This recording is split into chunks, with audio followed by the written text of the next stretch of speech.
تو بندے کے جب تعلقات خراب ہوتے ہیں تو اس کا اللہ اور اس کے رسول صلی اللہ علیہ وسلم سے بھی رابطہ کٹ جاتا ہے، اس کو قرب نہیں ملتا.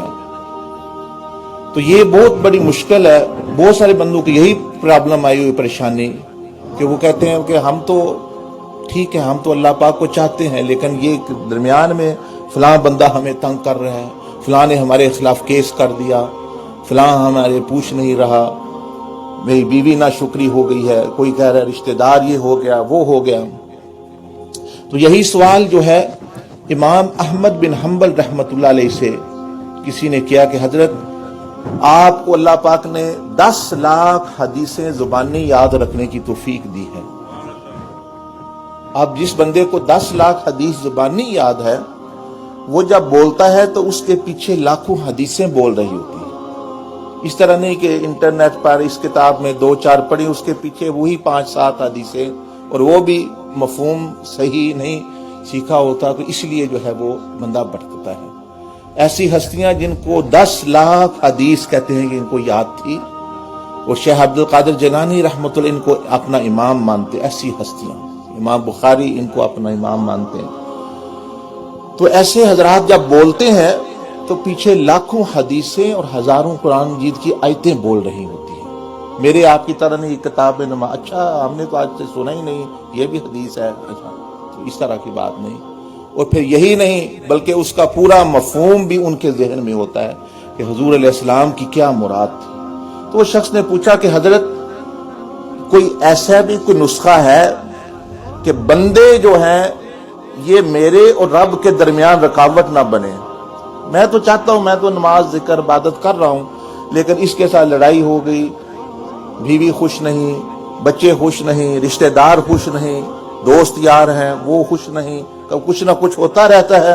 پھر ہمیں تذکرہ کرنا پڑتا ہے، کبھی حسد ہو جاتا ہے، کبھی تکبر آ جاتا ہے، کبھی کچھ ہوتا ہے.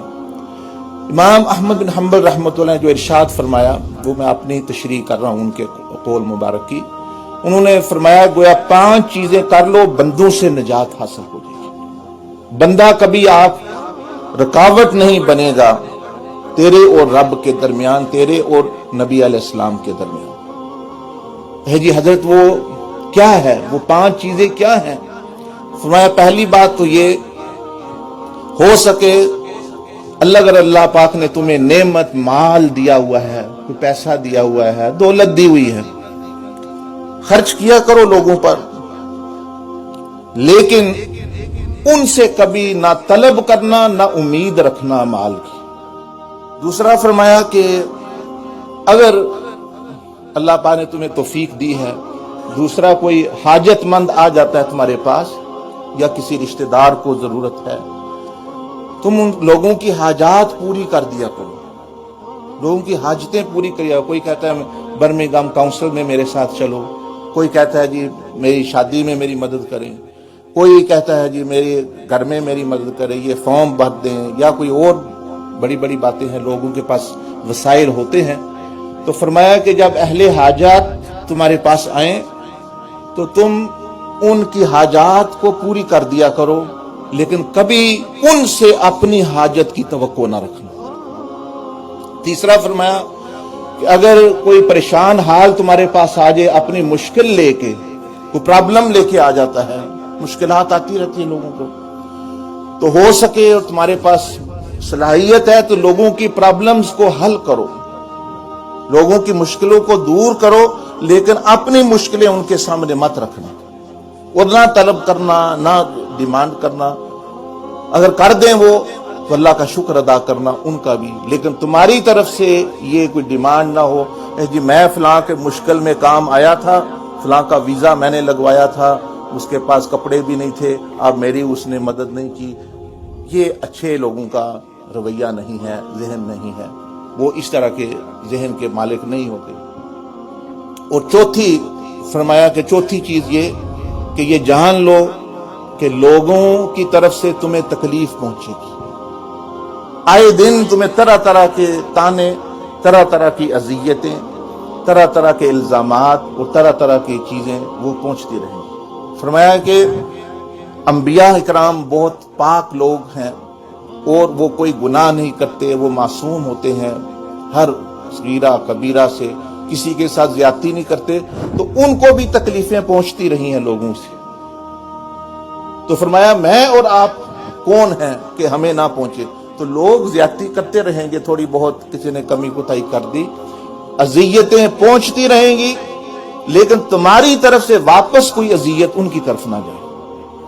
اور پانچویں چیز آپ نے فرمایا کہ یہ ہے کہ جب لوگ قطع تعلقی کر لیں، آپ کے گھر نہ آئیں، آپ کی دعوت پہ نہ آئیں، لیکن تم سلام دعا ضرور رکھنا، رشتہ داری کو قائم رکھنا، جنازے پہ جانا، ان کی دعوت پہ جانا، ان کی بیمار پرسی پہ جانا۔ تو وہ کہنے لگا حضرت یہ تو بڑا مشکل معاملہ ہے جو آپ فرما رہے ہیں۔ فرمایا کیوں مشکل ہے؟ میری ضرورتیں کہاں سے پوری ہوں گی؟ میری پریشانیوں کا کون بنے گا یعنی ضامن؟